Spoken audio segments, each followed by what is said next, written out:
Thank you, Julie, and it's wonderful again to be here for the second installment of our Banned Books program. And today we're going to be looking at the topic of Toni Morrison and her book Beloved, and what has happened in terms of banning that particular book, how that came about. And we have a real expert on the topic here to guide us through this, and that is Jeanne Ewert. Let me just tell you a little bit about our speaker. Her title really is the English and American Literature, Folklore, and Film Studies Librarian at the University of Florida. She holds a BS in English and French from the University of Nebraska, an MA in Comparative Literature from the University of Pennsylvania, and a PhD in Comparative Literature from the University of Pennsylvania.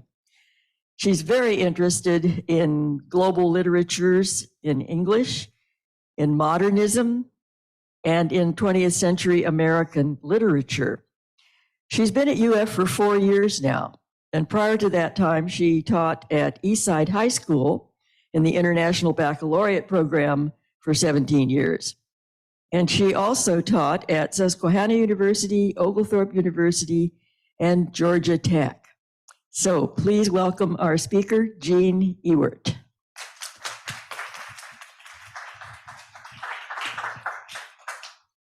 Thank you very much. Is the microphone on? Oh, I can hear it now. Okay. Thank you. And I really appreciate how many of you came today to hear about this controversial book. I read Beloved. I brought my copy. This is my second copy. My first one fell to pieces, and I had to extensively copy all my notes into the second one.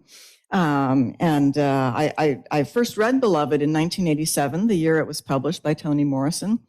And I taught it that year at the University of Pennsylvania to undergraduate English classes. It was my first year teaching as a graduate student.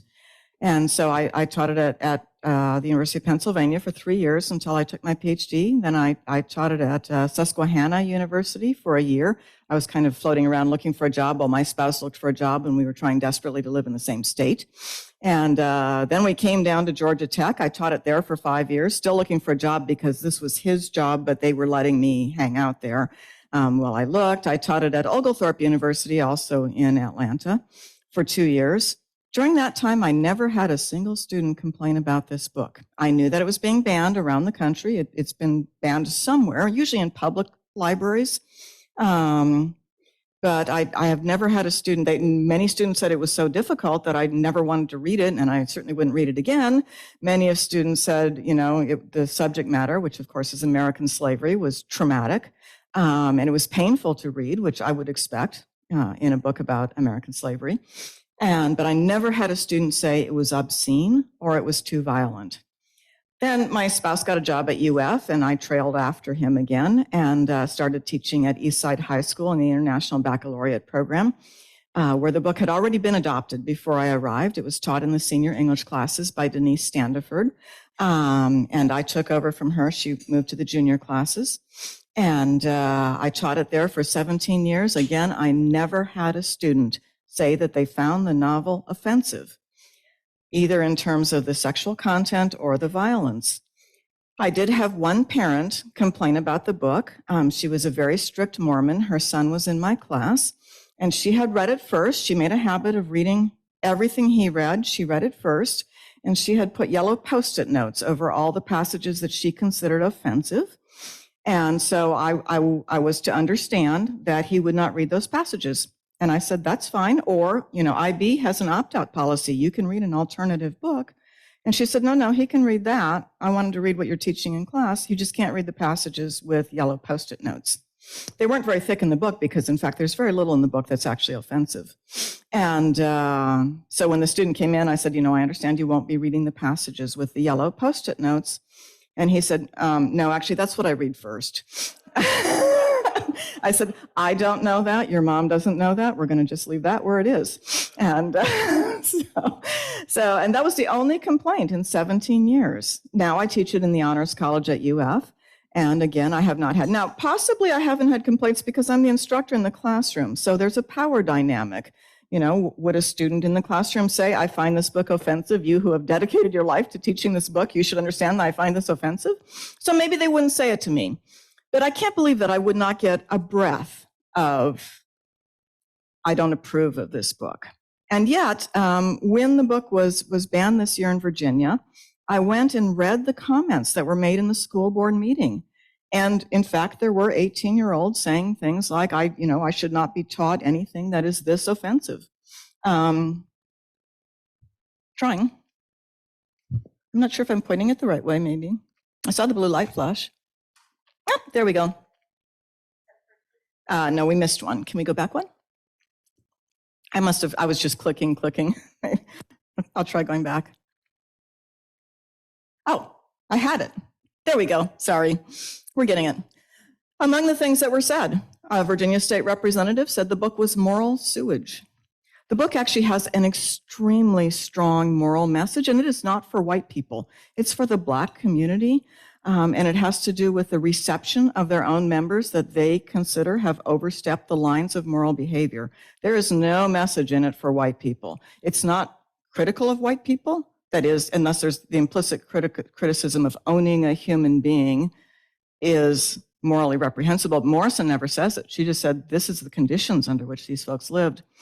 Okay, an 18-year-old student, I took out the names of the students who spoke at the school board to respect their privacy. They're over 18, but I didn't see any reason to drag their names in it.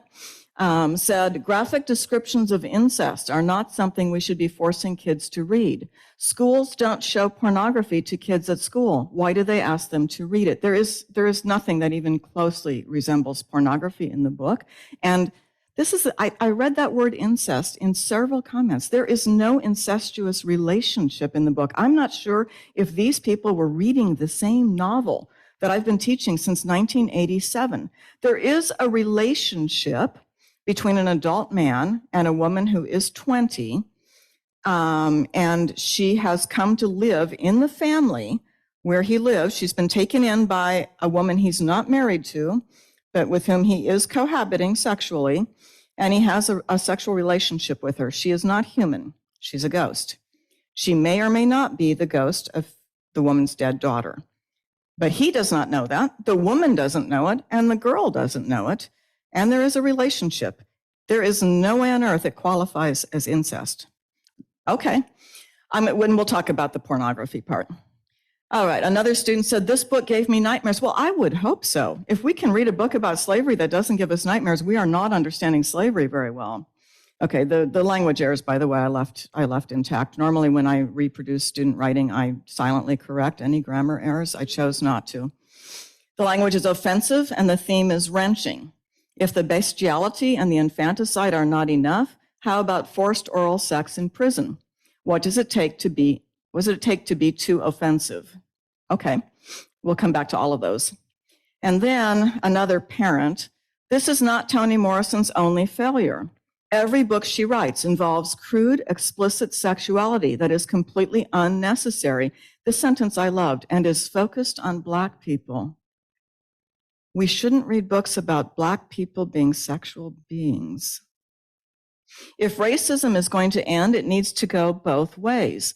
A Black woman writing about Blacks being abused, I put under slavery, being abused under slavery by whites isn't exactly progress. That one I'm going to leave right where it is and never address it again. Okay, but we are going to look at the sexuality in the novel. Interestingly enough, there were very few complaints about violence in the novel. There is a lot of violence. Black men are lynched. A Black man is burned to death. Women are raped.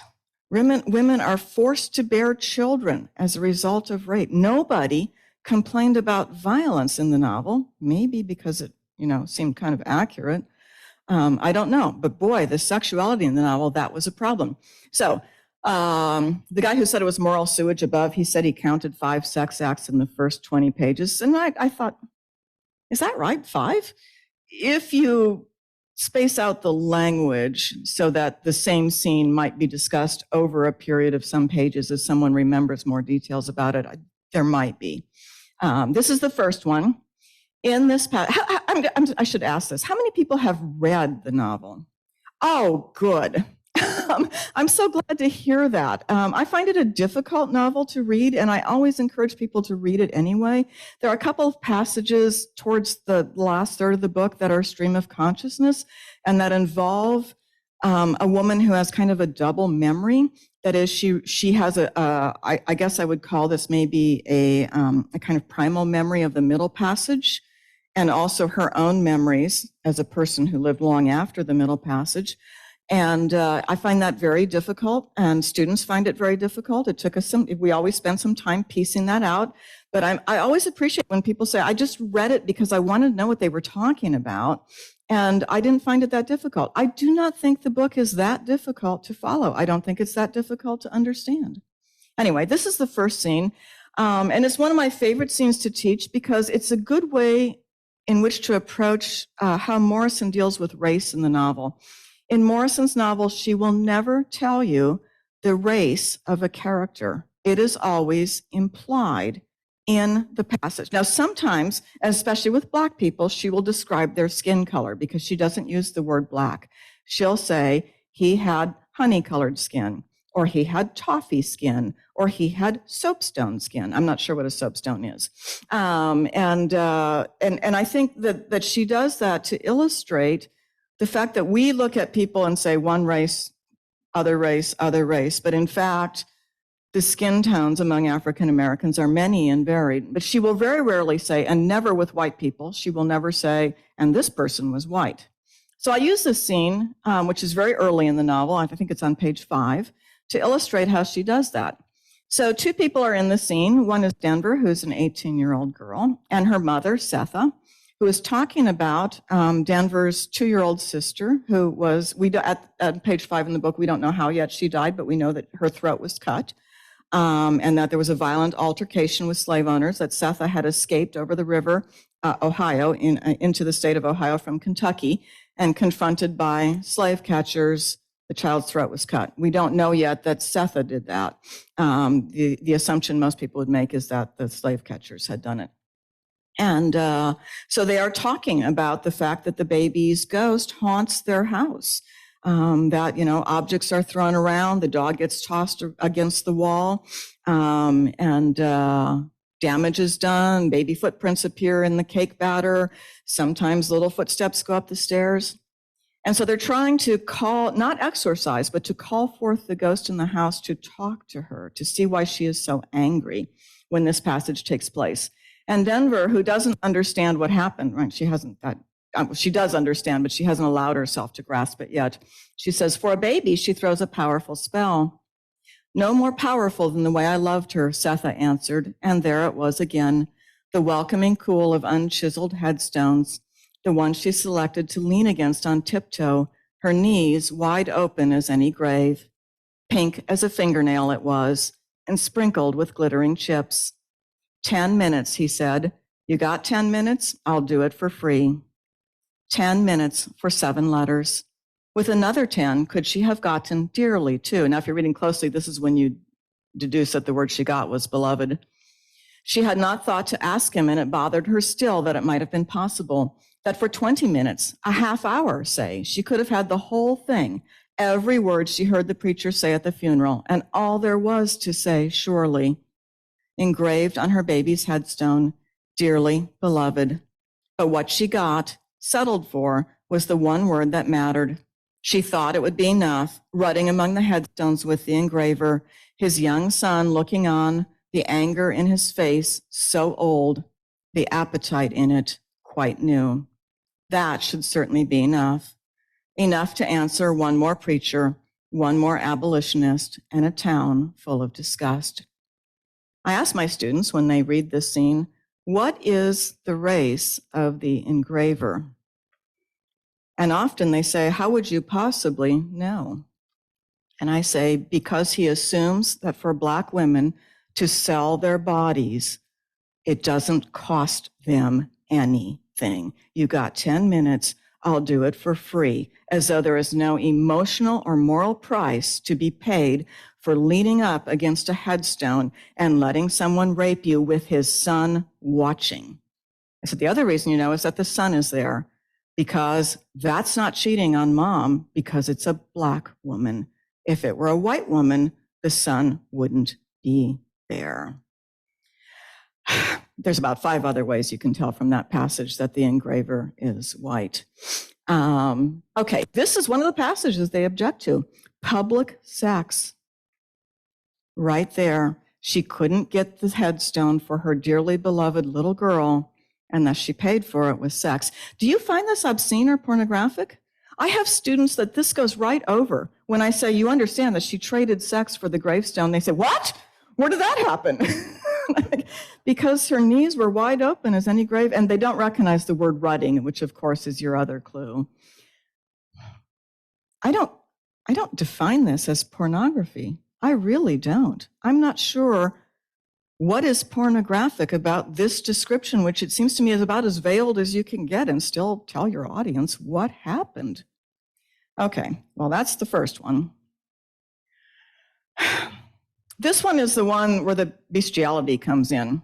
There's a couple things happening in this passage that have way more to do with than what happened at Sweet Home. So Setha and Paul D is a slave who was with, for those of you who haven't read the novel, was with Setha back in Sweet Home in the plantation where they were enslaved. And he's found her all these 18 years later. He's found her in Ohio. And this is the first day they spend together. In fact, they're in bed when this happens. Paul D is remembering it. And they're remembering the first time that Setha had sex. She was 14 years old. She was brought to the plantation at age 13 and was told to choose a husband from the 5 Black slaves who were on the plantation. The slave owner gave her a year to choose. She was 13. He told her to choose a husband. Why? Because she had to start having babies very young while she was still healthy, because their food was really substandard. And so she had to choose, and she did choose. Now, the Black men are all in their mid-20s. They have never had a sexual partner. They have never known a woman. They have never been allowed to leave the plantation. And they've got a nubile 14-year-old in their midst, and they're trying desperately to show restraint. They're showing incredible restraint. And here's Paul D remembering that. Paul D smiled then, remembering the wedding dress. Setha doesn't call it a wedding dress because she's not allowed to have a wedding. Weddings are illegal. Remembering the bedding dress. Setha was 13 when she came to Sweet Home and already iron-eyed. She was a timely present for Mrs. Garner, who was the plantation owner's wife, who had lost baby Suggs. Baby Suggs is Setha's mother-in-law, future mother-in-law, who had lost baby Suggs to her husband's high principles. The 5 Sweet Home men looked at the new girl and decided to let her be. They were young and so sick with the absence of women, they had taken to calves. Yet, notice there's no description of that, yet they let the iron-eyed girl be so that she could choose, in spite of the fact that each one would have beaten the others to mush to have her. It took her a year to choose, a long, tough year of thrashing on pallets eaten up with dreams of her, a year of yearning when rape seemed the solitary gift of life, the restraint they had exercised possible only because they were Sweet Home men. There are 2 other references in the succeeding 5 pages to this scene, and in those 2 references, the word fuck is used twice. Paul D, still remembering this scene, says they had fucked calves rather than, well, they didn't have any. They didn't have options. That year in which they spent fucking calves. Okay, 2 things are happening in this scene. One is that Morrison, I can't believe I don't know why I'm saying this. Obviously, she's not glorifying bestiality. One thing she's doing, though, is she's responding to William Faulkner. I don't know if you know a lot about Morrison, but she has a master's in literature from Howard University. And she wrote her master's thesis on the conjunction of the modernism of William Faulkner and Virginia Woolf. And she's very interested in Faulkner, and she taught him for many years before she left the academy. Faulkner has a scene which is quite famous among Faulkner scholars, but little known outside of the world of Faulkner scholarship. It's in the Snopes trilogy, in the first one, The Hamlet. And it's a scene that's quite graphic. Actually, it's the scene recurs multiple times. There's a child, a young man, let's say he's a teenager. He is developmentally impaired. He lives on a very small farm. He falls in love with the family cow. And he has sex with the cow repeatedly in the barn. The family have to lock him out of the barn to keep him from doing this. And Faulkner thinks this is hugely funny. He thinks this is really very entertaining. He makes a lot of hay out of this. And the young man's brother, who is older by 3 years, when the family locks the young man out of the barn so that this can't keep happening, because of course they're embarrassed and humiliated that this is happening, the young man repeatedly opens the barn door to let his little brother in. And then he drills a hole in the side of the barn and he sells tickets to the neighboring farm kids to watch this. And Morrison, I believe, is saying, she's never talked about it, but I think what she's saying in this passage is, this isn't funny. These acts of desperation, this isn't something to joke about. This is something that people do because they are desperate, because we have sexual urges and you will find some way to act on those sexual urges. Now, I'm going to say I grew up in farm country. I'm from Nebraska. There were cattle farms all around me. And this was the stuff of jokes on the school bus in the morning.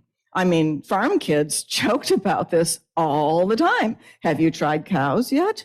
Nobody admitted to actually doing it, but it was certainly in the currency of the discussions that were had, not to me, but behind me loudly. And certainly, not ever directly to girls, but, they were in the currency there. My understanding, and I have not gone to check this fact, my understanding is that it's not difficult to find acts of bestiality represented on the internet for free. This is how far I went to check this. I actually typed into Google, is there bestiality on the internet? I didn't want to just put in the word bestiality because I was afraid it would pour into my inbox. And, I work for UF. I'm in the sunshine. They can check that. I was just to make sure that wasn't in my stream anywhere. And you know what? It's legal in 4 states. In 4 states of the union, it is legal to have sex with animals. I had no idea until I typed that into the internet, and now I know things I wish I didn't know.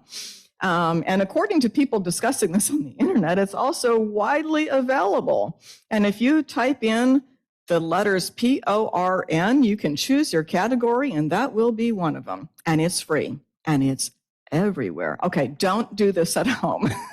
It's not safe for families. You don't want your grandchildren to find your search stream after you're gone. So, it's like, please, kids, don't do this. And yet, this is not something we don't know is out there, right? We know these things happen. We know this is common. I think it's more common probably in farm communities because, Okay, I don't find it particularly shocking. I'm not saying, I'm not going to search it out. But here in the context of this novel, I don't find this appalling. I find this a thing that probably people would do. Okay, so I'm going to leave that there. Okay, this is a scene of sexual assault. Other kinds of sexual assault are referred to in the novel. We get testimony from women. One in particular in the community comes up at the end of the book. She was held hostage by a father and son after emancipation. They stole her. They locked her up in their basement. They took turns. They raped her repeatedly. She had a baby that she allowed to die, that she refused to nurse. But this is the one that we have remembered by one of the main characters. And again, I do not find this particularly pornographic. I find this very sad and pathetic. So what happened was, Setha, the owner dies. He had always promised that he would emancipate his slaves on his own death, but of course he didn't do that. And his wife has to sell one of them to pay debts after his death. And then her brother-in-law comes from another state and takes over the farm. And while the Garners, the original owners, were, I'm not going to say enlightened, they after all owned human beings, but they were kinder than the average slave owners. Morrison makes a point of making them kinder than the average slave owners, knowing that she was going to take criticism for anything she wrote in this book. And but when school teacher comes, he is not kind, and he brings with him his 2 nephews, and they are evil, terrible people. They don't rape Setha. They hold her down and they forcibly nurse her. She's 6 months pregnant and she's nursing a 2-year-old child, and they forcibly nurse her. Now, this my students are appalled by. I think a human being would be appalled by this. Not because, I say this to them all the time, not because someone is curious about mother's milk, right? I mean, I haven't given birth myself, but I know many women who do give birth and they breastfeed, and they frequently tell me that their husbands were curious and tried it. And of course, this is the stuff of television sitcoms, that you've got the milk on the shelf in the refrigerator and someone comes over and says, "Oh, I found your cream and put it in my coffee." This is a joke in television sitcoms, right? So again, this is not a thing that we don't know can happen.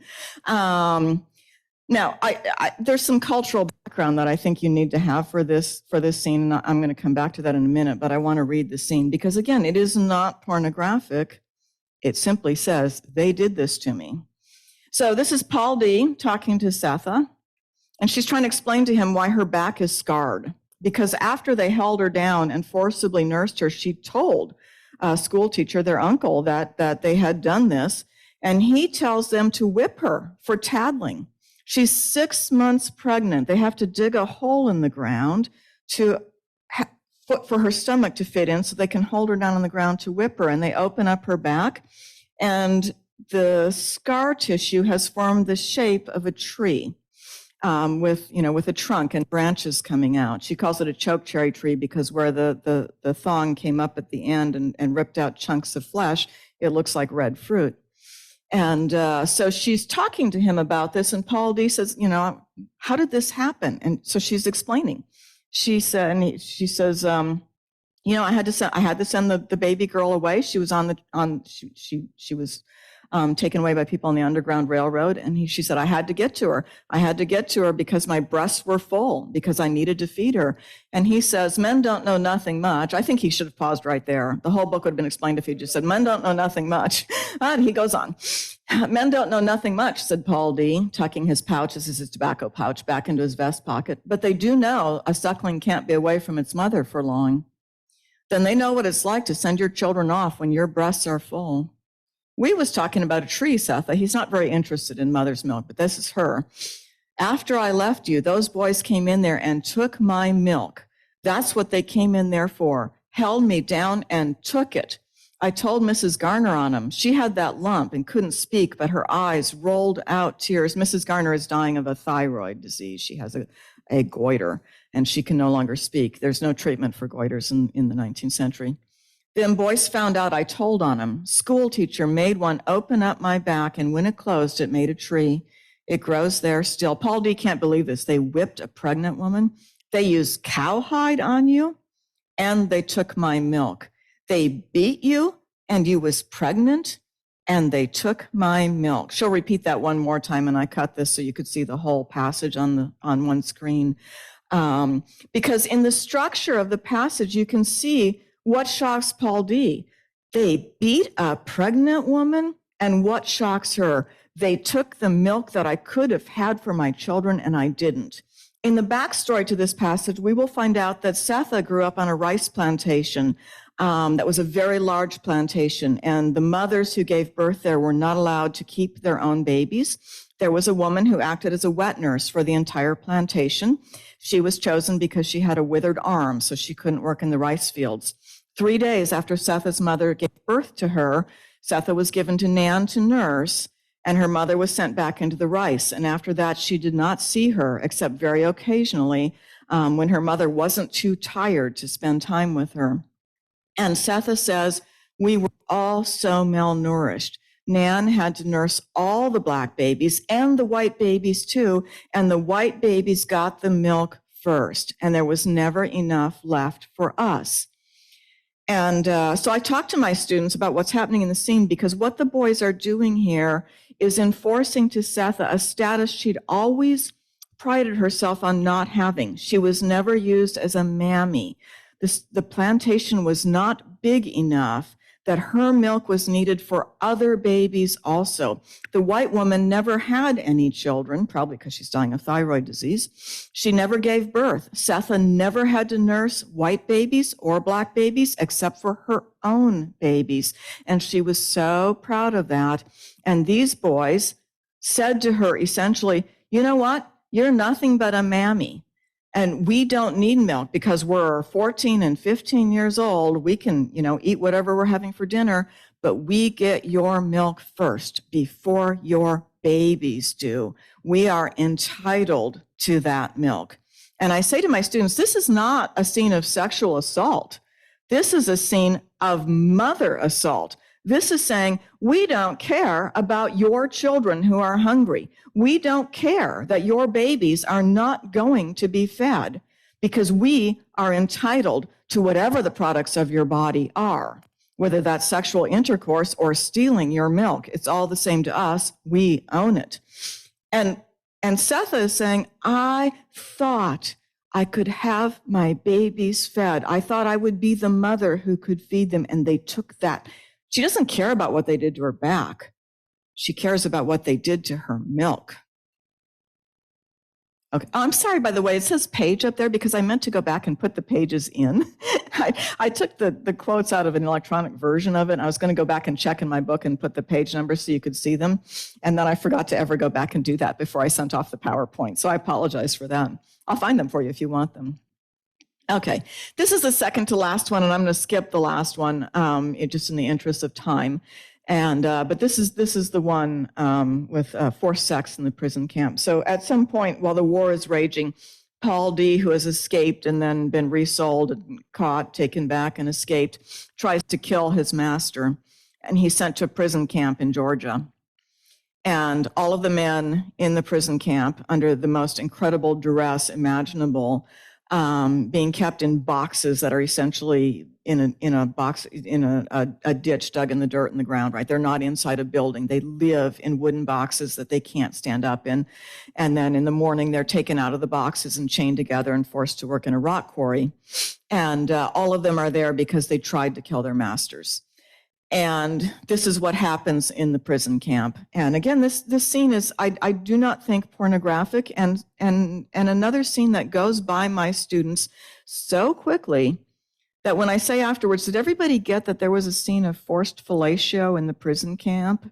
I get two questions. One, what's fellatio? Because that's not what they call it. And then that didn't happen. This is where it happens. Again, this is not pornographic. It's not there for, I don't know, you to salivate over. This is the thing that happens. Okay, chain up completed. This is Paul D is being focalized, but it's all the men in the camp. Chain up completed, they knelt down. The dew, more likely than not, was missed by then, heavy sometimes, and if the dogs were quiet and just breathing, you could hear doves.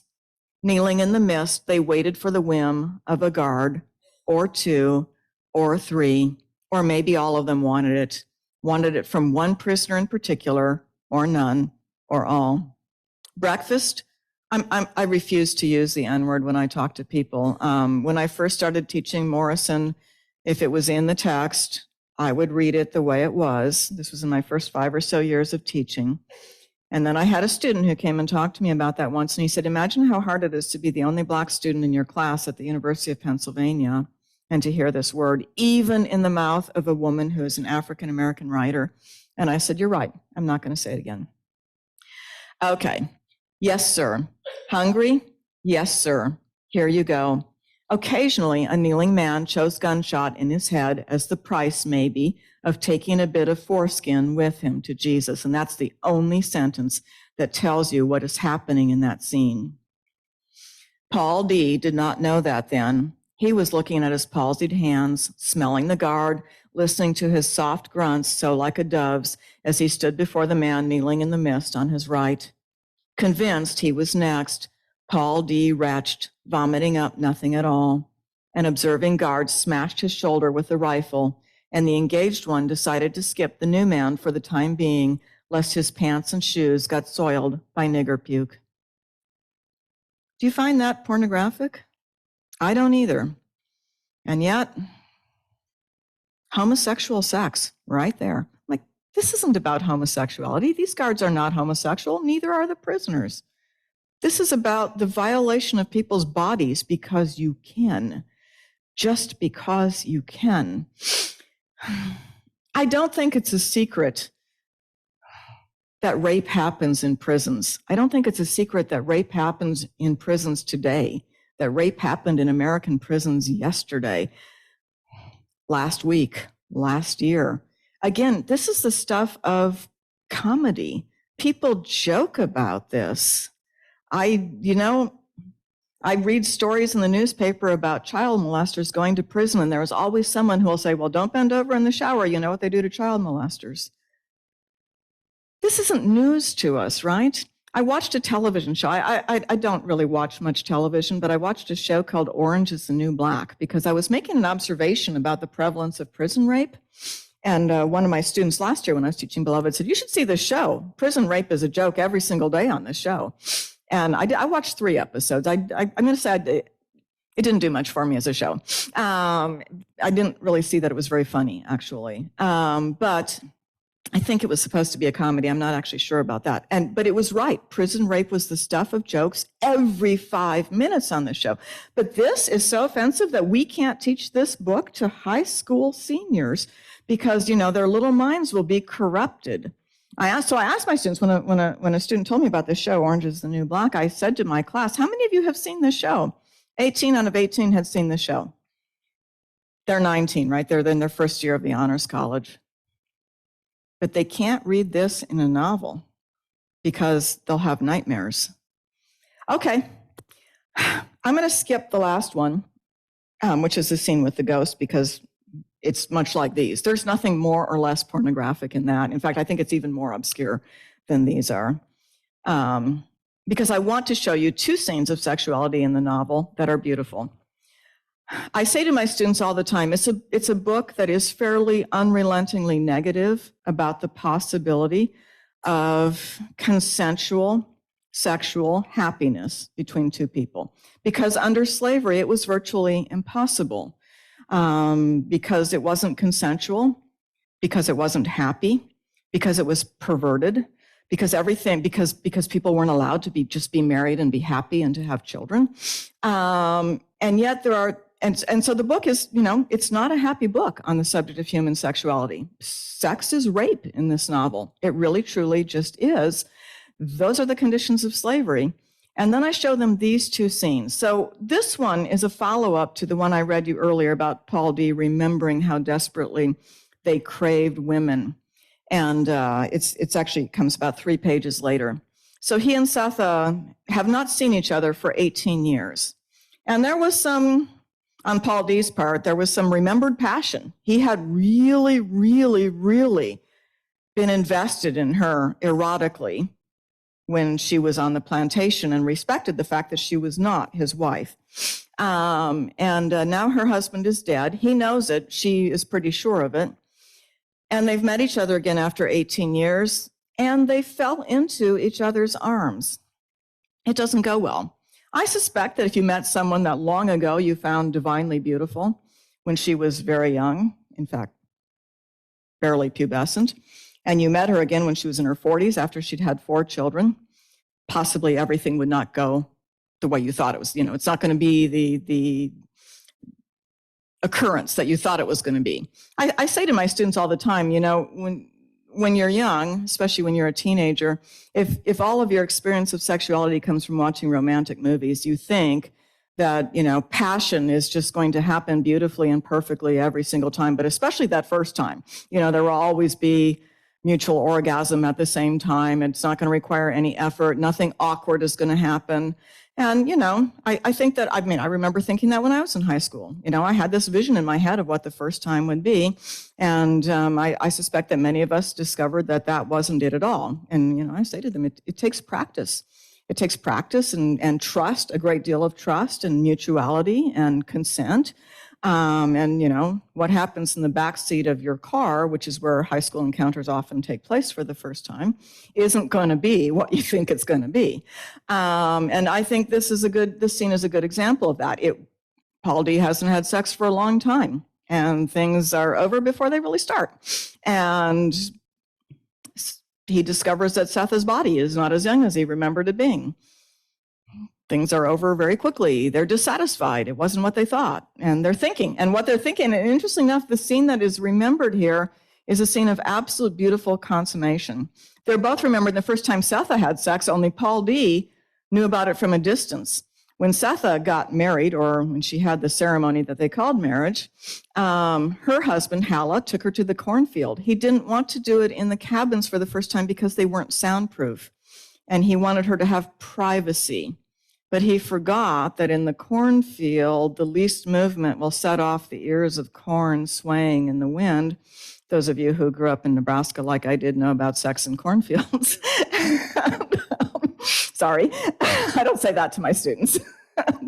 And so the men at a distance are watching the corn stalks sway in the wind. Of course, they know exactly what's happening in the cornfield, and they're just consumed with passion over this scene that they are not taking part in. And here they are in a beautiful symphonic moment. They're remembering it, each in their own heads, not talking to each other, but they're both remembering it. This is a scene of absolute beauty.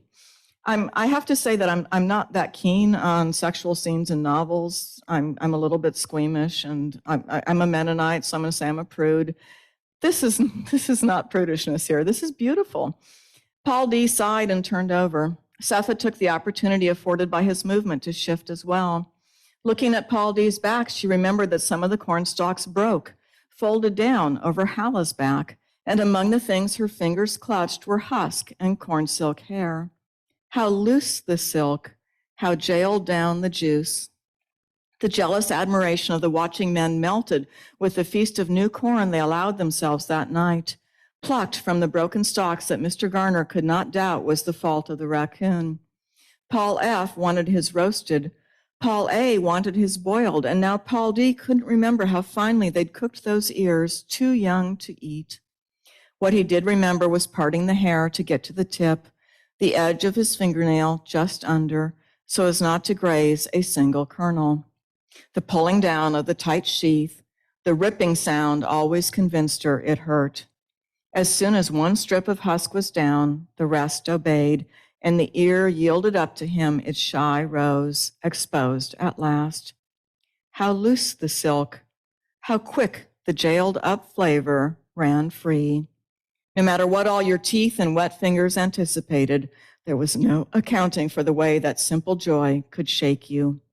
How loose the silk, how fine and loose and free. I always pause right there and I say, I put it to you guys, this might not just be about corn. And for some of them, that's the first time they've noticed that it might, because it's all in how you read it. It might not be about corn. They read it very quickly because they thought it was about corn. They missed the poetry, which is sad. This is beautiful. This is not pornographic. This is not voyeuristic. This is absolutely lovely. Okay, one more. This is turtles. This is turtles copulating. This is how Beloved, who's a ghost, but she's the ghost of a 2-year-old, so she doesn't know anything about sexuality. She's learning how sexuality works. She wants to know because her mother and Paul D are upstairs in the bedroom every night with the door shut, and I think Freud called this the primal scene. She wants to know what's happening behind that closed door, and this is how she finds out. She sees 2 turtles in a creek. I think that Morrison chooses turtle because they live on a farm, right? There's a dog there, and there are farm animals. This is most farm kids growing up on a farm. They figure out how sex works because they've got animals around them who are having sex, and they see it. And I think Morrison chooses turtles because if there's an animal you could choose that is not sexy, I think it's probably turtles. I mean, they're just really, they're not, there are animals we think of as sexy, cheetahs. Remember those ads with women walking down the streets of New York with cheetahs on leashes, and they were ads for high-powered cars or, I don't know, fur coats. I don't know what they were ads for, but I remember the image, and you thought, oh, big cats, those are sexy. Or I think Richard Avedon took a picture of a model once wrapped up in a boa constrictor, and because boas, I mean, lots of people don't like snakes, so they don't necessarily think of them as sexy animals. Anyway, I think Morrison chose turtles for a reason, and it's because we don't think of them as sexy animals. And here is this scene. Just ahead, at the edge of the stream, Denver could see her, as is beloved, could see her silhouette standing barefoot in the water, lifting her black skirts up above her calves, the beautiful head lowered in rapt attention. Blinking fresh tears, they've had a fight. Denver approached her, eager for a word, a sign of forgiveness. Denver took off her shoes and stepped into the water with her. It took a moment for her to drag her eyes from the spectacle of beloved's head to see what she was staring at. A turtle inched along the edge, turned and climbed to dry ground. Not far behind it was another one, headed in the same direction. 4 placed plates under a hovering, motionless bowl. Behind her in the grass, the other one moving quickly to mount her. The impregnable strength of him, that's of course a joke because he's not the one who's going to get pregnant. Naturally, he's impregnable. The impregnable strength of him earthing his feet near her shoulders. The embracing necks, hers stretching up toward his bending down. The pat, pat, pat of their touching heads. No height was beyond her yearning neck, stretched like a finger toward his, risking everything outside the bowl just to touch his face. The gravity of their shields clashing countered and mocked the floating heads, touching. Beloved dropped the folds of her skirt. It spread around her. The hem darkened in the water. Okay. I say to my students about the turtles, what Morrison is telling us here is that joyful, mutual, consensual sex involves trust. Those turtles in order to engage in this activity have to get their heads outside of their shells, making them vulnerable to hawks and ground predators and humans who want turtle soup for dinner. They are unsafe with their heads and their feet out of their shells. They have to take risks because having sex with another human being involves risk. You have to risk that they won't laugh at you. You have to risk that they won't find you unattractive. You have to risk, and this is especially true of 18-year-olds, you have to risk that they won't find your inexperience risible. And that means you should choose a partner that you can trust. Maybe not the first person you go home with after a party. Like maybe if it's someone that you wouldn't want them to share your toothbrush, you also don't want to do this most intimate of all things with them. There is a lesson here in the turtles about sexuality. And I think that lesson is, let's know each other and trust each other before we engage in this most intimate and vulnerable of all experiences. And I think that's something 18-year-olds, frankly, need to hear. I'm preaching to the choir here because all of us have learned this from hard experience. But 18-year-olds haven't had necessarily that, or some of them have had it and it wasn't a good experience. They had it exactly the way Morrison was saying, don't do that. That's not how to go about this. Okay, the last sentence there is something completely different because Morrison is very interested in art history. And she wants to illustrate to you that Beloved just learned, that she understood what happened here. The dropped skirt and the hem darkened in the water is a trope from 19th century art, from paintings that and statuary that you can see from Europe to America about young girls who have lost their virginity. And because the painter can't illustrate that, it's illustrated by a darkened skirt, right? So the paintings are called things like The Girl Who Dropped the Vase and The Girl with a Broken Water Pitcher. Well, yeah, a vessel just got broken and her skirt darkened, but it wasn't a pitcher of water. And of course, the dropping of the skirts has to do with the fact that when young women were ready for basically childbearing, when they were ready to approach marriage, they went from the short skirts that little girls wore so that they could play hoops and climb trees to the long skirts that adult women wore. They dropped their skirts. Beloved here has gone from age 2 to age 20. In one 5-minute encounter, she suddenly said, oh, I'm a grown-up now. I'm going to go out and do this too. And so you can see that. And of course, Morrison assumes a certain amount of sophistication and understanding on the part of her audience. 18-year-olds don't know this. I show them. I actually have a slideshow I give them with about 50 images of statuary and paintings from the 19th century that show little girls crying over broken pitchers, and they're not that little, they're pubescent, young women crying over broken pitchers, and you can sometimes even see the young man escaping out of the corner of the painting. I say this is a thing that Morrison assumed her audience would understand, that this is a moment of sexual awareness that this woman has not had before, and now she has had. Okay, I've left one out in the interest of time, but pretty much this novel is 220 pages, and what you've seen, this is it. This is the pornography that everybody is complaining about. This is the bestiality that they're complaining about, the incest that they're complaining about. This is it. In 220 pages, you have seen it.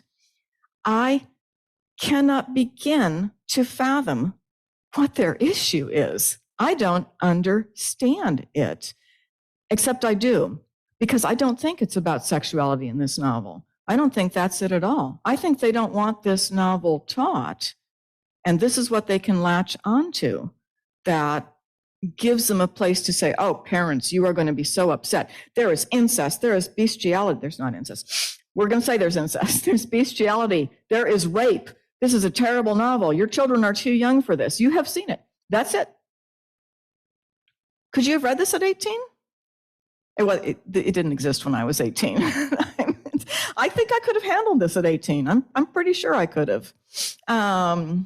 Okay. So Beloved is taught in AP English classes. That's because it is difficult. It's structurally difficult. The narrative, because the scene of trauma, which you saw, the scene of the stealing of the milk, that's the worst thing that happens to Setha in the novel, because the novel circles around it. It can't quite tell you that. She's traumatized by that. She doesn't want to say it aloud. It takes her a long time to get to it. So it circles around its subject until you get to the center. Structurally, it's difficult. You have to follow scenes that are discontinuous. You have to understand whose head you're in because the novel focalizes different characters. But for the most part, it's a readable novel. It's an approachable novel. I think if you were a novice reader, as many 18-year-olds are, you would want to read it with a teacher's help. These passages I unpack for my students when I teach the novel because they're going to miss things if I don't. And I'm teaching them how to read closely. I'm giving them the skills they need to read closely and to understand while they read the novel. But this is not taught to children. It's not taught to people who are too young to understand that this is the way life works. It's not taught to people who grew up without a television or the internet. And I suspect at least for the young men in the class, I don't think it's being taught to people who have never seen pornography. My understanding of the pervasiveness of pornography on the internet is that pretty much everybody has seen pornography. It's possible their parents aren't aware of that because it's not like you'd announce that to your parents. I can't see that this novel should be banned. I can't see that this novel should be the stuff of a gubernatorial campaign. I don't see that somebody should have won the governorship of Virginia because of this novel. Interestingly enough, when Beloved was banned while Morrison was still alive, of course she died before all these events happened. When Beloved used to be banned, and reporters or interviewers would talk to Morrison about it, she had an answer for that. I've written it down here. When interviewers asked her about the cases of Beloved being banned, she would say, and she always had this kind of weariness in her voice when she would say this. She would say, I didn't write it for the children of white people. It's not addressed to white people. If they want to listen in, that's fine. But I wrote it for the children of Black people. To my knowledge, no Black parents have ever asked to have Beloved banned. And this is true. I spent the month of June, because I'm teaching it again in the fall, and I'm teaching it after the Virginia gubernatorial campaign. So it's become a different book now. In fact, I feel a little vulnerable teaching it because of the brouhaha over whatever critical race theory is. And I don't even know what it is exactly. I understand it's taught in law schools, but whatever it is, I'm not allowed to teach it. And I'm afraid I'll accidentally teach it because no one knows what it is. I feel kind of vulnerable out there in the Honors College teaching Beloved this year. But on the other hand, I'm in a pretty safe position. I can't be fired for teaching Beloved, so I'm not too worried about it. But it'll be a different teaching experience this time. I'll tell you what happened. I'm sure you were following the gubernatorial campaign, but if you weren't, this is what happened. A parent, Laura Murphy was her name, of a former public school student in Virginia, was featured in a campaign ad for a Republican candidate, now Governor Glenn Youngkin. So this was in Virginia. Her son had been enrolled in an AP class. It was at the time of the gubernatorial campaign, it was 5 years previous to that. He was already out of college. In fact, he went to UF. He was out of college and he had finished law school by the time the gubernatorial campaign rolled around. Anyway, he'd been in this AP class. He had been assigned Beloved as a text. His mother said it gave him nightmares. The ad blamed Governor Terry McAuliffe for vetoing a bill that would have allowed parents to opt their children out of any work of fiction taught in any English class at any level that they found offensive. And that's true. That bill went up in the state legislature. McAuliffe vetoed it. When this came up in the campaign ad where she said, my son was forced to read this novel that was so traumatic for him that he had nightmares, McAuliffe responded extremely clumsily the next day. In fact, what he said just came across as so elitist. It's like, if you ever taught in a public school classroom, this is exactly what you don't say to parents. Because what he said was, it's none of the parents' business. The teachers know best. Okay, so all right, that is probably true about the teachers knowing best. They are, after all, highly trained professionals who got masters in their subject, are trained to select text, but it's not what you say to parents. What you say to parents is, AP has an opt-out policy right now. Your kid doesn't have to read any book that they don't want to read. And most teachers, and this is certainly my experience as my kid went through the public schools here in Alachua County, most teachers will bend over backwards for a student who finds a book difficult to read. When my kid was in 4th grade, she read a class over at Williams Elementary in the magnet program she found extremely traumatic. It was, I can't remember what the novel was called, but it was set in Canada. It was about a little boy who's on a flight in a twin-engine Cessna, and the pilot has a heart attack and dies. He's flying to a deep woods camp to meet his father for the summer. Hatchet, thank you. Okay, my kid was incredibly traumatized by Hatchet. Not that the little boy survives by himself on the banks of a lake in northern British Columbia for a month or so, but that scene where he dives down into the airplane and the pilot's decomposing body is floating around in the plane. So I was reading this a lot. My child is very radically dyslexic. So everything she read in elementary school, I read to her. By the time she got to middle school, she was listening to the books on tape, but I was reading it to her. She was so upset by this, just the image in her head of this pilot floating around. And, I said, but your teacher is very nice. She would not want you to read something that made you feel terrible. Why don't we just talk to her about it? We made an appointment. We talked to the teacher. The teacher said, I can't remember her name. I'm sorry. I wish I could. She was a very lovely woman. She said, well, here's the problem. We didn't have a good book to fit in the curriculum for this place. It was the year in which we have to teach all 3 tiers of North America. So we had something from Canada, something from the US, and something from Mexico. The thing they had from Mexico was Esperanza Rising, which everybody loved. And then I forget what it was one of those dead dog novels, Sounder, Old Yeller, I don't remember what, that, in the American South, we have to teach those because I don't know why. And then they had this. They said, because we had to teach a book that the school already had purchased. There was no money for new books. And the only book from Canada that was on the elementary level was this one. So we just taught it. Nobody had read it before we taught it. And she said, so you found that traumatic? And August said, but to be fair, my daughter's name is August. She said, but to be fair, a lot of people in the class liked it. They really like the idea that, this child is by himself in the Canadian wilderness and he fights off a porcupine, or rather he doesn't fight it off, but he recovers from it. And he has to find food and he's worried about whether he'll starve to death. She said a lot of people really liked that because they like camping. So I just don't like camping, and then the pilot. And but I thought the teacher was very understanding, and exactly what I would have been like if a parent had come to me and said, I don't want my student to read this book. So both IB and AP were Beloved as taught, because it's just really very difficult, I think, to teach it on any other level. Both IB and AP have a free opt-out policy. For AP, they don't require that the test you take in May, it's not based on any of the novels you read in class. It's about, you get to choose the book you want to write about as long as it's of commensurate difficulty. So if this student, I forget his name. I didn't even write down his name. If he had said to his teacher, I don't want to read this book, I find this very traumatic, she would have said, fine. He never asked for an opt-out. And then his mother went on a campaign to ban the book, not just for him, because he was at UF by the time she started, not just for him, but for the entire county. Not taught in a classroom, not found in the library. No one gets to read this book because my individual child had nightmares about it. He could have opted out and he chose not to. And for that, we lost a governorship. That was a high price to pay. McAuliffe lost it because he could have responded to that with a great deal of grace, and he didn't. And that freaked out parents who said, well, he thinks we're too stupid to know what our kids need or want. And there went the governorship. So, okay. I'm trying to decide. I have a list. You probably don't even care. I have a list here of all the times people banned it and what they said about it. I'm going to read you one. This is my favorite one. This was in Missouri in 2012.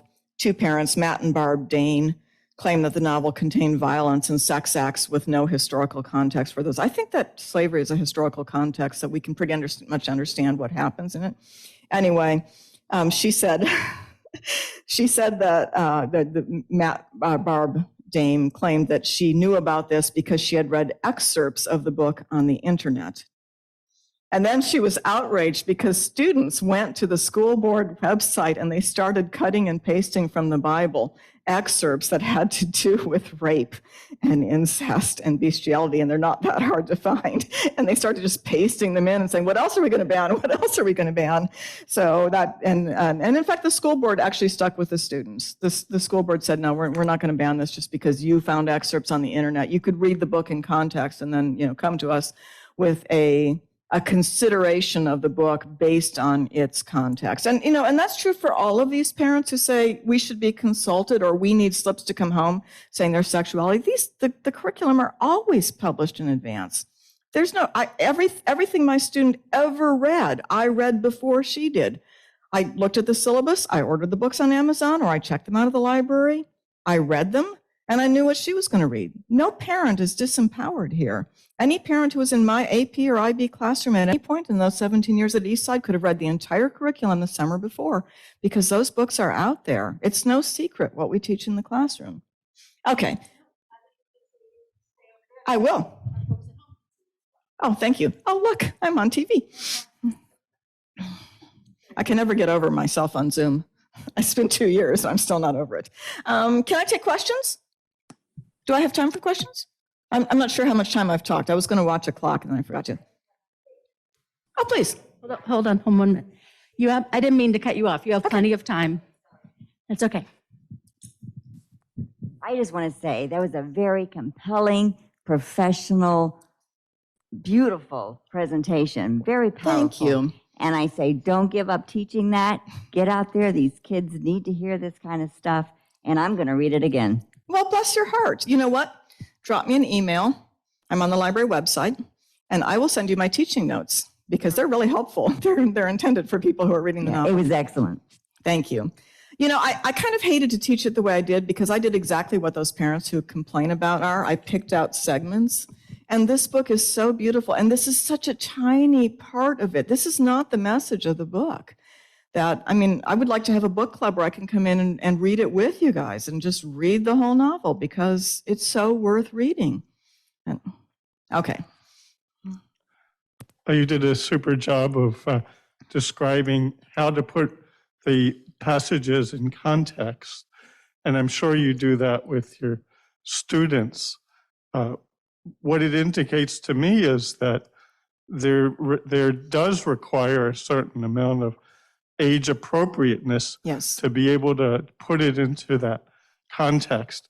And it made me think of the Don't Say Gay bill, which says that beyond third grade, that any reference to sexual orientation or gender identity needs to be age appropriate. And I'm wondering how you would interpret that. Well, I think that what they mean you to interpret is don't say gay.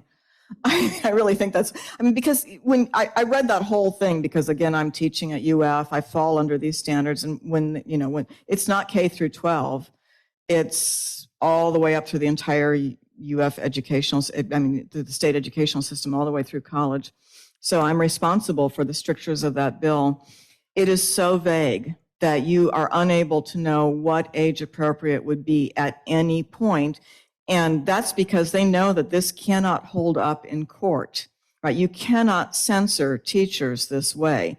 And all they want is for everybody to be afraid of saying anything about human sexuality that will upset anybody for any reason, because we will all self-censor. We are so afraid because the provisions of that bill and the CRT bill essentially say you can be sued as an individual. Any instructor, right? You don't have the protection of your union, right? I'm a member of the union at UF. I've got a lawyer on retainer, and they're saying, oh no, you have yourself. You are answerable to anybody who wants to complain about anything you teach. You are individually answerable. And in the case of UF, your entire unit can lose funding. So the College of Arts and Sciences at UF can lose all of their funding from the state if any individual professor in any class says anything that any student deems offensive on the subject of either race or sexuality. And what they want is for us to self-censor, because that way they don't have to. It doesn't have to go to court because we will be afraid. One of the reasons I'm teaching Beloved, I'm not tenured, by the way, but the libraries are not going to deny me tenure because of this. So I have a lot of job protection that untenured professors in English might not have, and that graduate students will never have, right? Graduate students cannot have a lawsuit on their academic record. They won't get jobs anywhere else.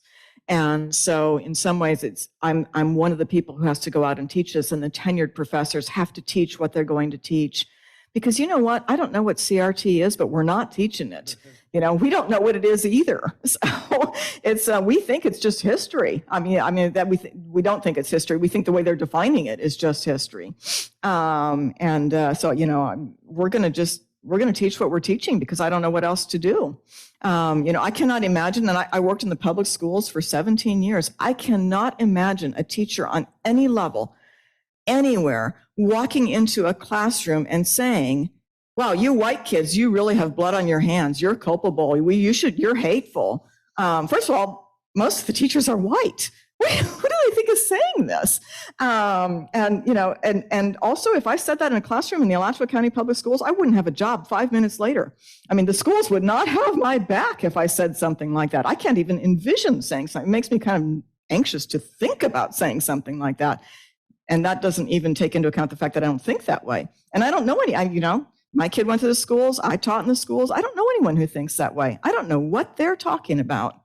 But I cannot envision anyone saying to white kids in a classroom, gosh, the blood of the Black kids' ancestors is on your hands. You guys are responsible for this. And, when I was in high school, I went to high school in Nebraska. It's a conservative state. It's a red state.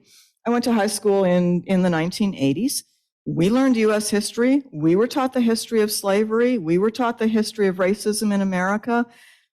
My teachers were not, particularly progressive. Most of them went through on the GI Bill. They were GIs who happened to survive and came back and saw secondary education as a way to get out of the meatpacking industry, and they did. They weren't exactly progressive people. They taught me everything that now we're saying we can't teach these students because they'll feel terrible. And I sat in that classroom in 1981 in Nebraska, and I didn't say, oh my gosh, I'm white. The blood of these people is on my hands. This is all my fault. It never even crossed my mind. And I mean, there were students in the class that were transplanted from the South. I don't think it had crossed their mind either. Probably their ancestors were not slave owners because there were very few slave owners. But, nobody said, oh my God, this is us. This is our fault. It was just simply taught because it was historical fact. So I don't really understand what is happening in the political scene, especially revolving around race. Now, around sexuality, I think that the LGBTQ community has made such huge strides in the last decade in terms of social acceptance. I think it makes people anxious. It makes them nervous. They don't understand, it's like, what is this pronoun thing? how come people can just change genders as though nobody ever changed genders? I mean, I know people that I went to high school with that are a different gender now than they were when I was in high school. So it wasn't like it never happened. It's just that people didn't really talk about it publicly.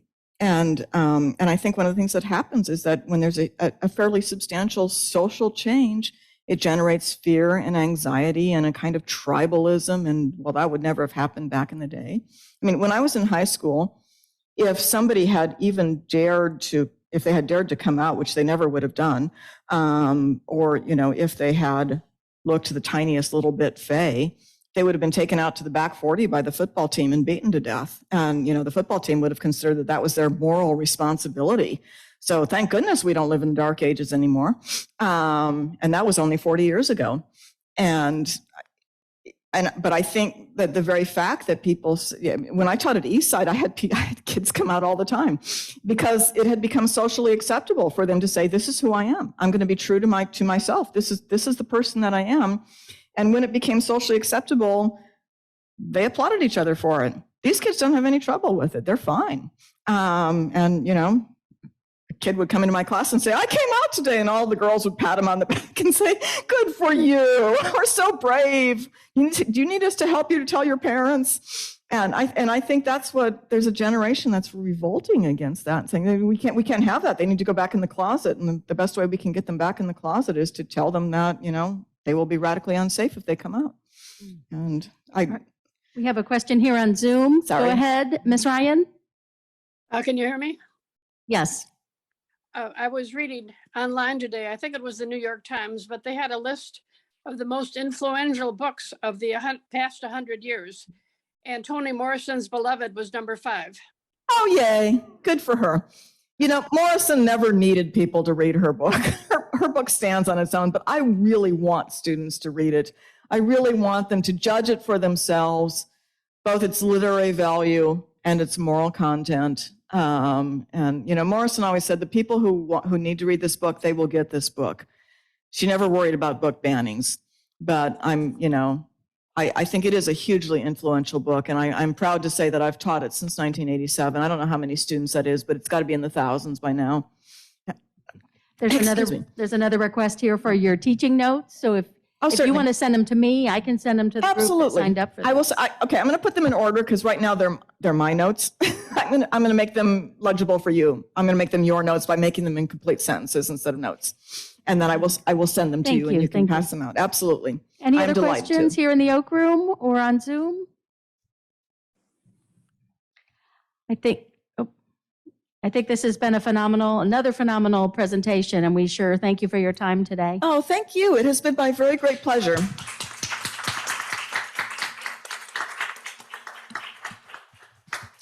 I've All right. enjoyed this so much. Please come back anytime and invite me back, and I'll happily talk to you anytime you want. Wonderful, thank you.